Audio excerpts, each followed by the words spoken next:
मैं आशा करता हूँ कि आप लोग को अध्याय 2 अच्छे से समझ आ गया होगा। अब हम अध्याय 3 को समझने की कोशिश करते हैं। अध्याय 3 में क्या दिया है? एक चर का द्विघात समीकरण। आपने अध्याय 2 में चर और अचर किसे कहते हैं आपने अच्छे से समझ चुका है। अब हम द्विघात समीकरण को समझने की कोशिश करते हैं कि द्विघात समीकरण क्या होता है। द्विघात समीकरण वह ज्ञात चर राशि जिसकी अधिकतम घात 2 होती है उसे द्विघात समीकरण कहते हैं। यहाँ पे एग्जाम्पल से अच्छे से समझ सकते हैं। अधिकतम घात क्या है? 2 दिया है। 3y² प्लस 6y प्लस 6 बराबर 0। यहाँ अधिकतम घात क्या है? स्क्वायर 2 है, फिर x है तो y, फिर 6 बराबर 0। इस तरह हम समझ सकते हैं कि यह द्विघात समीकरण है। ठीक है दोस्तों, अब हम प्रश्नावली को समझने की कोशिश करते हैं। प्रश्नावली क्या कहता है? निम्न में से वर्ग समीकरण को चुनिए। यहाँ पर हमें 10 वर्ग समीकरण दिया है। इसमें से हमें कौन कौन सा वर्ग समीकरण है और कौन कौन सा नहीं है इसे हमें चुनना है। ठीक है दोस्तों, तो यहाँ पर हम पहला क्वेश्चन क्या दिया है? x² प्लस 3x माइनस 2 बराबर 0। इसे हम कह सकते हैं कि वर्ग समीकरण है। क्यों है?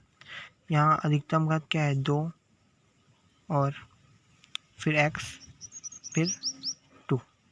यहाँ हम समझ सकते हैं, यहाँ पर हम पहले से एग्जाम्पल में समझ चुके हैं कि अधिकतम घात क्या है? 2, फिर वो भी x y जो भी संख्या है, जो x y कुछ भी हो, फिर संख्या।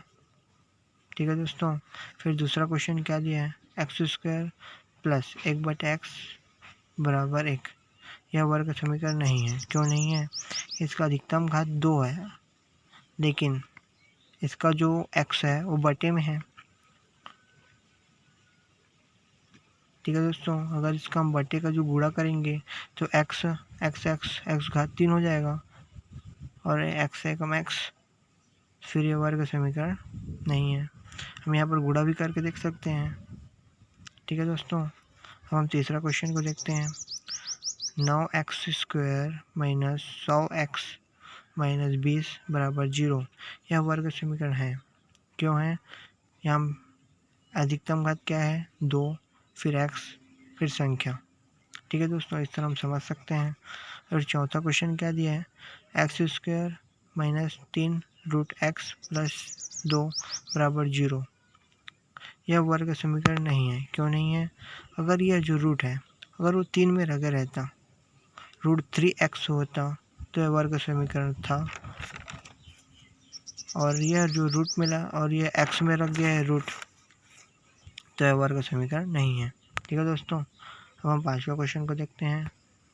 पांचवा क्वेश्चन में क्या कहता है? x माइनस 2/x बराबर माइनस x। यह वर्ग समीकरण है। क्यों है?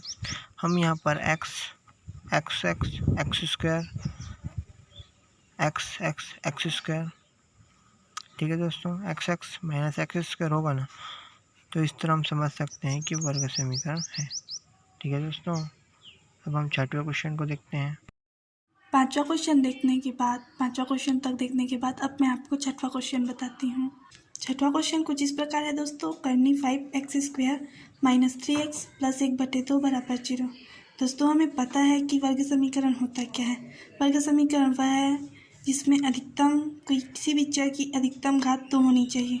यहाँ पास एक चर है, x चर है, जिसकी अधिकतम घात 2 है और इस चर की अधिकतम घात 1 है। यहाँ हमें अधिकतम घात 2 पता है, इसीलिए यह वर्ग समीकरण होगा दोस्तों। अब दोस्तों मैं आपको सातवां क्वेश्चन बताती हूँ। सातवां क्वेश्चन में है x² माइनस 10x बराबर 0। दोस्तों, यहाँ भी एक चर है और इस चर की अधिकतम घात 2 है, इसीलिए यह भी वर्ग समीकरण होगा। ये भी वर्ग समीकरण है दोस्तों।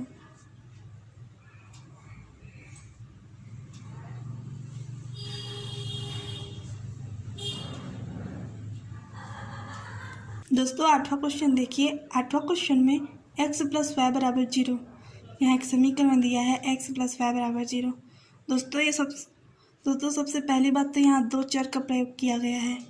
यहाँ एक चर x है और एक चर y है, और यहाँ इसीलिए यह वर्ग समीकरण नहीं होगा। इसके दो कारण हैं।